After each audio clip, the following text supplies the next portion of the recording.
dunia kerja itu membutuhkan skill, membutuhkan pengalaman, bukan cuma sekedar teori di bangku kuliah. Setiap jurnalis itu akan lahir dari momen mereka masing-masing. 3 bulan awal kayak pengen nangis, kayak pengen resign TV lokal di Makassar. Ditolak. Hah? Ditolak? Ini? Oh, berarti lebih tua? Enggak. Lebih muda. Anak muda sekali, nggak cocok di TV News. Kamu riset kapan? Ya malamnya, besoknya siaran. Penggerbekan. Ya, saya dulu penggerebekan. gebekan gitu. Cek 1212. Oke. Nervous kayak ini, Gip. Ini malam paling sulit ini saya mau lalui ini untuk wawancara orang karena lebih susah daripada wawancara pejabat negara. Aslinya. Karena orang yang biasa wawancara pejabat, yang biasa memang pokoknya yang hidup di dunia entertain. Ya. Selamat datang Gibran, Muhammad Gibran. Terima kasih Kai sudah diundang di podcast Kamar Pustaka. Oke, satu sisi mungkin karena gantengnya kebangetan, yang kedua karena memang hidup di dunia host. Iya betul. Saya berapa tahun? Saya jadi jurnalis itu 7 tahun di televisi. Sebelumnya saya di radio. Jadi ya kalau bilang jadi pembawa acara, pembawa acara di radio 3 tahun, di TV 7 tahun, berarti 10 tahun saya 10 menjadi tahun. Ya presenter kan. Entah di radio, announcer, jadi penyiar radio atau di TV 7 tahun. Gitu. Oke, karena banyak alasan sih Gib, kenapa harus datang ke studio ini. Yang pertama mungkin banyak orang yang kenal Gibran. Iya. Kalau orang sering nonton di TV One, TV One. Wah itu Pulau Gadung sebelah itu. CNBC Indonesia. CNBC Indonesia, orang akan tahu Gibran. Tapi belum banyak orang yang tahu bahwa dia asli Bantaeng ya? Asli. Sekolah di Makassar sih. SD di Makassar, tapi semua kayak libur Sabtu Minggu di Bantaeng. Di Bantaeng? Iya. Lahir di Bantaeng memang? Libur lebaran, enggak, saya lahir di Makassar. Lahir di Makassar, tapi orang tua? Orang tua Bantaeng. Bantaeng? Iya. Tinggal dulu di Pemuda. Pemuda? Iya, orang tua. Tapi sekarang ada di Banyorang, ada di apa sih itu rumahnya? Masih hafal semua, coba. Tahu dong Banyorang. Terus ada di Menaungi, itu masuk Bulukumba berarti ya, berbatasan Bulukumba. Iya betul. Menaungi. Terus ada di Lembang sini. Ya, Jalan Pemuda. Ada di Sasaya. Terus apa dekat kantor pajak kantor Perbendaan Negara dulu dekat Pantai Seruni situ. KPPN. Ya dekat situ ada juga rumahnya sepupuku. Aslinya ini berarti Bantaeng. Sejak kapan mulai bergabung ke dunia entertain? Televisi. Ini entertain ya, televisi ya? News sih sebenarnya. News ya. Jadi jurnalis, betul-betul jurnalis itu sebenarnya sejak kuliah. Jadi saya pikir dulu, saya tuh selalu beranggapan bahwa setelah lulus kuliah itu saya harus punya kerja. Karena saya tidak mau bergantung dengan orang tua. Apalagi saya anak satu-satu. Orang bilang kan enak kok jadi anak satu-satu. Bisa dibiayai juga. Iya kan. Tapi saya mau mematahkan stigma itu bahwa ya anak tunggal punya jalannya juga sendiri. Saya selalu percaya tiap orang itu punya jalannya masing-masing. Anak tunggal. Iya, punya pilihan hidup masing-masing. Dulu karena ibu saya itu mengajar dosen di pelayaran, selalu diarahkan menjadi seorang pelaut. Tapi saya selalu bilang, saya tidak mau menjadi pelaut gitu kan. Saya mau pilih jalan saya. Jadi ibu saya adalah orang yang bebas memilih gitu kan. Masuklah jurusan ilmu komunikasi, Unhas. Dunia jurnalis memang. Iya, memang. Tapi sebenarnya random awalnya. Saya tuh mau jadi dokter gigi. Artinya karena tidak lolos di situ. Karena tidak lolos jadi dokter gigi. Dia jadi pilihan kedua sebenarnya. Pilihan entah keberapa sebenarnya ilmu komunikasi. Karena saya masuknya juga jalur prestasi lewat karate kan. Masuk akhirnya random, sangat-sangat random. 2011, sorry. 2011. Jangan dikurang-kurangi. Lebih tua aja. Coba ditayangkan Sal, yang CNBC Indonesia. Saya mau bandingkan antara mukanya Gibran yang sekarang ini. Oh, berarti lebih tua? Enggak. Lebih muda sini. Ketua di situ. Ya, memang karena kan namanya juga TV kan. Jadi ya cenderung kelihatan firm. Namanya juga orang news.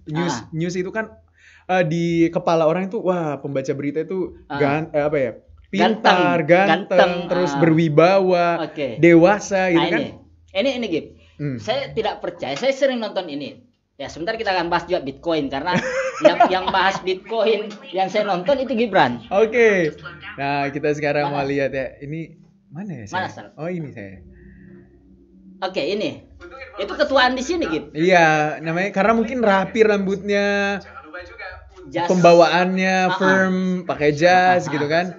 Ya seperti inilah sebenarnya karena tipikal di kepala orang-orang kita itu kan bahwa pembaca berita itu ya seperti ini, rapi, ganteng gitu kan, terus dewasa itu memang seperti ini. Jadi saya selalu bilang kan citra itu kan dibentuk ya, betul, tidak lahir dengan sendirinya ya. Citra yang dibentuk sebagai seorang news presenter atau news anchor ya seperti ini sebenarnya. Berarti politisi Banten harus berguru sama Gibran. Harus dong belajar pembangunan, membangun citra. Membangun citra, Iya, personal branding. Betul, citra dibangun kan, nggak ada yang lain dengan sendirinya. Nah seperti itu, ketika masuk jurusan ilmu komunikasi random, wah jurusan apa ini? Mungkin saya kerja di Telkom nanti, telekomunikasi. Ternyata bukan.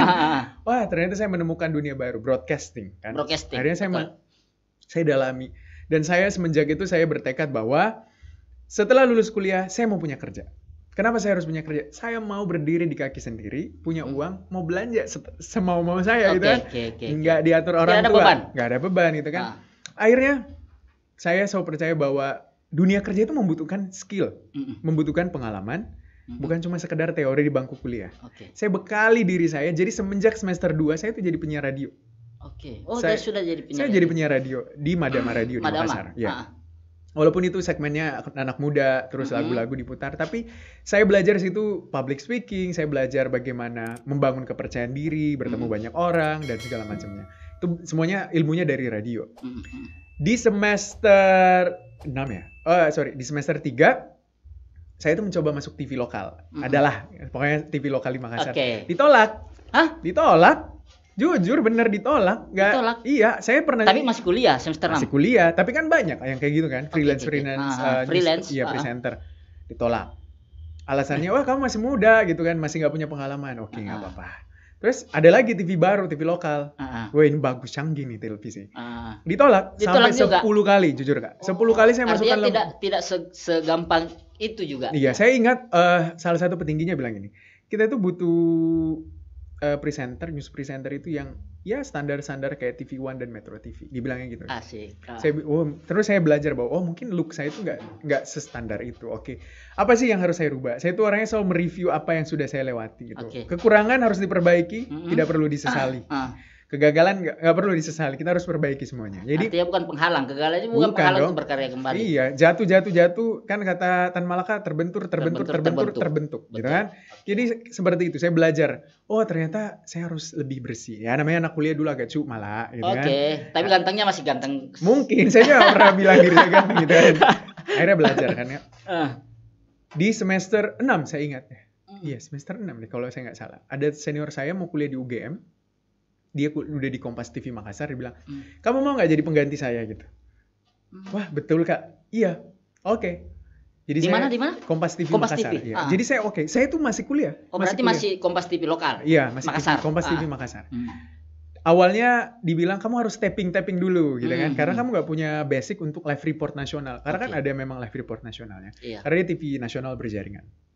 Terus akhirnya mikirnya, oke, tapi saya tidak tahu kenapa setiap saya kerjain sesuatu itu saya selalu dapat momen yang bagus.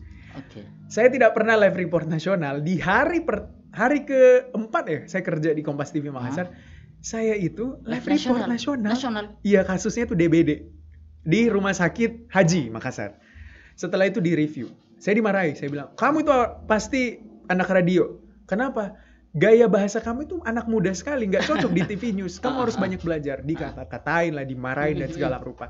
Tapi saya nggak baper, karena saya bilang, oh ya ini jadi pelajaran buat saya, memperbaiki diri. Belajar, karena saya tahu, saya kan dari radio anak muda pindah ke TV. TV-nya TV berita lagi, bukan TV entertain. Belajar. Akhirnya, saya tuh bersyukur selama saya di Kompas TV Makassar, saya tuh banyak dapat momen.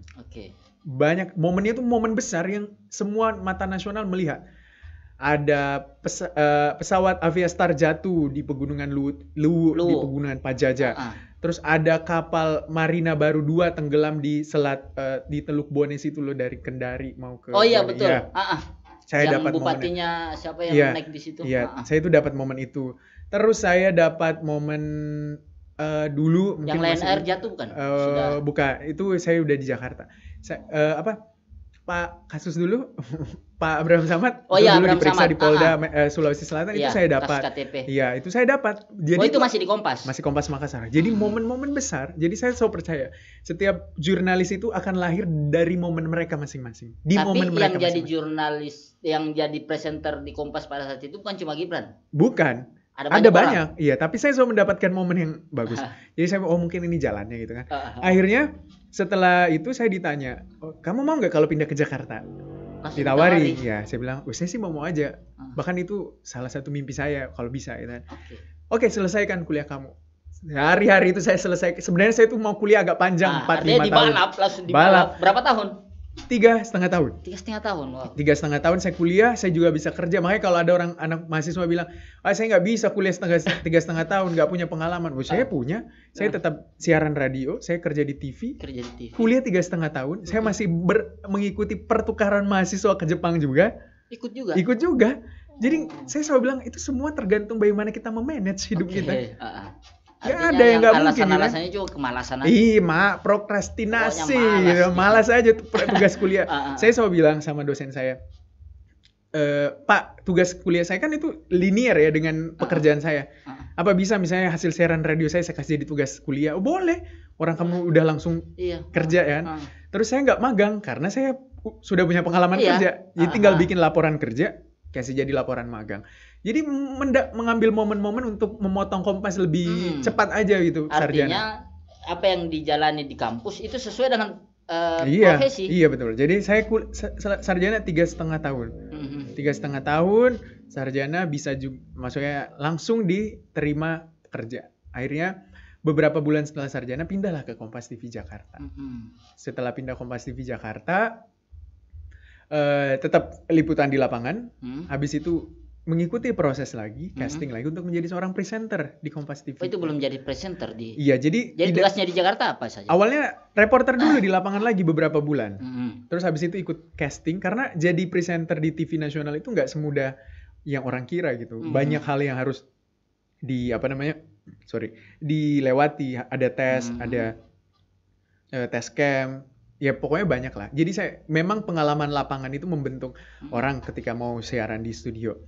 Sudah saya akhirnya lolos, siaran lah. Awalnya itu saya selalu dibilang UTSDA, utusan daerah. Utusan daerah. Iya. Wow. Kalau orang bilang wah Gibran itu. Oh ini ada klaster-klasternya juga. Iya benar ya.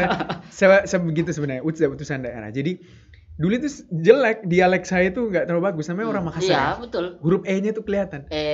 Iya bukan cuma itu, kayak misalnya bilang penggerebekan. Gitu. Penggerebekan. Penggerebekan. Ya, saya dulu penggerebekan. Gebekan gitu. Gitu kan. Orang Makassar. Kelihatan sekali lidahnya orang Makassar, enggak bisa. Pak JK saja masih tahan. Masih kan? Iya. Jadi seperti itu. Tapi kan profesionalitas kita harus dituntut profesional, harus memang betul, karena yang nonton kita bukan cuma Makassar, Sulawesi Selatan, tapi kan seluruh Indonesia. Akhirnya belajar latihan. Tibalah saya siaran di Kompas TV nasional. Banyak berapa program ya. Pokoknya hampir semua program saya pegang pernah. Siaran. Berarti 5 tahun ya. Setelah 5 tahun saya tuh ingat banget. Program news. Ya, Kompas Pagi, Sapa Indonesia Pagi, Kompas Siang, Sapa Siang, banyak lah. Pokoknya pegang program dialog juga. Terus tiba-tiba saya tuh orangnya suka tantangan. Kalau saya merasa stuck di satu momen, saya bingung. Jadi malam itu saya di KPK, lagi tunggu orang diperiksa. Ya, ada kasus waktu itu 2019 kalau saya tidak salah.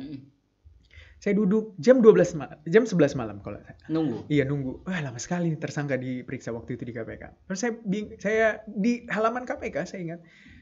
Saya mau apa gitu? Saya tanya sama diri saya mau jadi jurnalis itu mau sampai mana gitu? Apakah jadi reporter terus? Iya, reporter presenter gitu kan. Saya sudah siaran juga sih di Kompas. Gitu. Atau saya butuh challenge apa itu? Tiba-tiba masuk WhatsApp teman saya. Kamu mau nggak masuk CNBC Indonesia? Jadi news anchor ekonomi. Saya bilang, gak bisa lah, orang saya anak politik disuruh masuk ekonomi. Saya nggak ngerti neraca dagang apalah. Terus teman saya bilang, coba aja dulu. Orang tuh gak pernah tahu hasilnya kalau gak pernah coba. Akhirnya, saya kasih CV saya. Malam itu juga dihubungin sama orang CNBC. Diajak ketemu besoknya. Kamisnya deh. Karena saya libur Kamis. Ketemu, mengikuti semua tes, segala macam. Dan saya memang jujur. Saya bilang sama waktu itu pemimpin redaksinya. Saya bilang, saya tuh gak tahu ekonomi. Gak tahu pasar modal. Gak tahu sama sekali. Kalau CNBC sudah berapa tahun? Tahun kedua. 2 tahun berarti ini sekarang. Tahun kedua sekarang. Ibaratnya pengetahuan ekonomi saya itu 0. 0 besar. Kalau politik ya bisa diuji kan. 0 besar pengetahuan ekonomi saya. Nggak tahu apa-apa. Saya bilang, tapi saya itu orangnya cepat belajar. Kalau saya dikasih kesempatan, kasih saya kesempatan, pasti saya akan bisa belajar. ternyata ya ya bos atasan percaya bahwa setiap orang itu dikasih kesempatan dulu kan. Dikasih kesempatan buat belajar. Ternyata bisa. Sampai sekarang bisa. Jadi akhirnya pindah ke CNBC Indonesia. Jadi news anchor. Yang selama ini saya bayangkan sulit. Jauh lebih sulit lagi di sana. Betul. Iya, tantangannya jauh lebih besar. Karena kita harus betul-betul menguasai ekonomi. Kalau bisa dibilang kita jadi ekonom, benar-benar jadi ekonom. Tiap malam saya presenter di situ cuma berapa orang? 13 kalau 13 atau 14 orang. Itu pun memang susah. Kalau jujur susah. Tiap malam tuh saya kalau mungkin lihat Instagram saya atau Instastory saya, orang-orang selalu lihat apa sih Gibran ini foto data. Ya seperti itu. Saya buka neraca perdagangan tiap malam. Buka. Apalagi kalau BPS kan tiap 3 bulan rilis data. Entah indeks keyakinan konsumen kah atau iya banyak lah yang dirilis sama BPS kan. Neraca dagang. Harus belajar tuh. Belajar tiap hari. Saya tuh sampai saya bilang sama bos saya kayaknya nih kalau lulus dari CNBC saya bisa jadi sarjana ekonomi gitu kan. Karena saya belajar ekonomi tiap hari. Ekonomi makro, perbankan, banyak. Dan itu harus tayang tiap hari. Jadi orang tanya, "Kamu riset kapan?" Ya malamnya, besoknya siaran. Wow. Jam berapa harus siaran? Siaran kalau saya itu biasa siaran live jam 10 sampai jam 12 siang. Oke, Jan. Itu siaran pertama. Siaran kedua biasanya jam 3 sampai jam 5 sore. Kalau 2 kali siaran biasanya 1 kalinya itu jadi kan di sana itu ada main anchor, anchor A, anchor B. Main anchor itu yang pegang semua dialognya. Biasanya kalau saya jadi main anchor di program A, saya jadi co-anchor di program B. Di program B bukan berarti saya cuma datang membaca, bukan. Karena di program B bisa saja saya presentasi, speed desk namanya. Iya, kan saya saksikan. Iya. Banyak deh pokoknya. Coba tayangkan banyak hal deh. Jadi orang selalu bilang gampang, enggak segampang itu, susah sebenarnya. Karena materinya kita yang buat. Materinya buat sendiri. Ini Erick Thohir rombak gaji petinggi BUMN. Ini saya yang buat. Ini hasil riset. Hasil riset sendiri. Riset semalam. Wow. Semalam suntuk. Nih, gimana bisa dapat berapa insentif dirut, wadirut. Itu di riset sendiri. Sendiri. Apa yang jadi tantangan terbesar? Tantangan paling besar adalah menyajikan data yang paling akurat. Karena kan data itu bisa saja berkembang kan. Apalagi kalau misalnya kalau data pertumbuhan ekonomi mungkin per 3 bulan gitu kan. Tapi data-data yang bisa berubah tiap hari itu adalah sebuah tantangan gitu. Sama verifikasi data. Jadi kantor saya itu selalu bilang, siapa yang bertugas untuk verifikasi data? Saya cari data, nanti QC-nya di executive producer sama di senior producernya. Tapi kan kita yang belah-belah. Jadi kalau misalnya Gibran kamu besok bahas suku bunga perbankan, suku bunga kredit perumahan, kamu bandingkan semua datanya sudah harus satu semua dong. Kamu bandingkan semua suku bunga dari pihak perbankan gitu ya. Sudah saya dikasih. Bedahlah Anda laporan seperti ini, angka-angka isinya semuanya. Berapa bank ini, berapa suku bunganya, kredit korporasi, retail, mikro, bedahlah sendiri gitu kan. Tulislah sendiri, hafalah sendiri. Gitu. Berapa banyak bank yang ada di Indonesia gitu? Ya saya lupa juga berapa banyak semua. Ada datanya tapi saya lupa gitu kan. Kalau ditanya suku bunga perbankan yang paling besar, paling kecil ada juga gitu kan. Ini seperti itu gitu. Seperti itu. Bahkan dialog ada pointer dari produser. Cuma show itu kan berjalan. Betul. Jadi mungkin ada pointer guide-nya buat kita akan bahas ini, tapi kan pertanyaan itu akan muncul dari pernyataan lagi kan. Jadi narasumbernya menjawab, saya bisa feedback lagi. Pak, kenapa bisa gitu kan? Bisa semua itu terjadi. Berapa lama waktu yang mempelajari itu gitu untuk bisa menyelesaikan? Saya belajar 3 bulan awal kayak pengen nangis, kayak pengen resign, kayak saya kayaknya salah langkah masuk sini gitu kan. Saya pengen keluar gitu, tapi kayak saya kayak orang tua itu selalu bilang, namanya juga kerja kan. Kalau kamu nggak mau susah ya duduk di rumah ongkang-ongkang aja. Tapi kamu nggak dapat fasilitas, nggak dapat gaji yang kamu dapatkan gitu kan. Ya akhirnya lama kelamaan enjoy. Ya akhirnya kayak hari ini ya karena ekonomi itu kan datanya akan ya berulang gitu kan. Kayak sebuah circle yang besar gitu, tapi akan berulang. Pertumbuhan ekonomi akan ya itu terus gitu, pertumbuhan ekonomi, suku bunga itu. Iya. Jadi sebenarnya akan berulang terus. Sebelum kita bahas suku bunga dan ekonomi Gib, suka dukanya menjadi presenter untuk jadi referensi untuk teman-teman. Suka dukanya jadi presenter. Orang tuh selalu bilang di depan layar enak kok. Iya. Tapi ada proses yang harus dilewati. Kan pernah ada TikTok. Iya. Kalau jadi presenter jam segini. Saya dulu ya waktu masih presenter reporter di TV yang lama gitu kan. Saya tuh kerja bisa 12 jam, 14 jam. Karena saya siaran dan 14 liputan. jam. Ya Itu bisa. tiap hari. Tiap hari. Bahkan kita nggak pernah tahu momen apa yang terjadi. Saya pernah liputan di mall, liputan YouTube Fanfest, pasti tahu nih. Ini eventnya YouTube biasa tiap tahun kan. Hari itu saya dikirim ke Papua. Hari itu juga. Saya ditelepon pulang ke rumah ambil baju untuk 3 hari. Ini masih di Kompas? Masih Kompas, 3 hari. Bukan 3 hari cuy, hampir 1 bulan saya di Papua. Dengan bekal baju 3 hari. Kan nggak lucu sebenarnya. Kalau saya selalu bilang ya, pekerjaan menjadi jurnalis itu kalau bukan passion, susah mau dijalani. Harus passion. Harus. Artinya profesi apapun itu beda dengan jurnalis mungkin. Iya, kalau menurut saya jurnalis itu harus passion. Harus passion. Karena pertama ya, kalau ada gempa orang lain dievakuasi, kau dikasih turun. Malah kita yang datang. Iya. Kalau ada tsunami orang lain dievakuasi, kau disuruh liputan di situ kan. Kalau ada konflik orang lain diamankan, kau harus pergi melaporkan situasi. Makanya saya bilang, jadi jurnalis itu harus passion. Mental. Orang bilang, wah anak tunggal biasanya mentalnya manja. Enggak, saya bisa buktikan. Saya dikirim kemana-mana juga mau gitu kan. Saya pernah tugas di gempa Aceh, tidak mandi 7 hari ya kalau saya nggak salah, nggak mandi. Ya karena nggak ada air, mau ngapain lagi coba. Gempa. Gitu. Jadi hidup harus menyesuaikan diri gitu kan. Seperti itu. Jadi akhirnya belajar dari jadi jurnalis itu, apa sih yang perlu dipelajari, bahwa kita tuh sebenarnya bisa hidup di segala situasi dan kondisi apapun. Kalau kita mau. Kan? Mau liputannya ternyata lagi enak-enak di hotel gitu kan, bisa. Tiba-tiba disuruh liputan gempa yang kehidupannya sesuai dengan kehidupan orang-orang yang gempa, bisa. Artinya ya tubuh kita itu mampu menyesuaikan sebenarnya. Yang tidak mau menyesuaikan di hotel, tiba-tiba turun ke gunung, bisa, ke hutan. Iya, bisa sekali. Jadi seperti itu. Semua bisa. Bahkan misalnya ketika sekarang misalnya di CNBC orang bilang enak dong dalam studio, enggak juga. Banyak kendala sebenarnya biasanya. Jadi kayak orang-orang kan tidak tahu apa yang terjadi di belakang layar gitu kan. Dan dia tidak perlu tahu juga apa yang terjadi di belakang layar. Yang penting Anda nonton dengan baik gitu kan. Informasinya sampai. Iya, betul. Jadi kayak wah banyak sekali sebenarnya kendala. Misalnya kayak pas siaran teleprompternya mati. Semultitasking apa? Biasa. Ya namanya juga alat kan. Alat itu bisa rusak gitu kan, atau bisa lagi hang gitu kan. Treble. Iya. Jadi memang anchor itu harus multitasking, cepat langsung.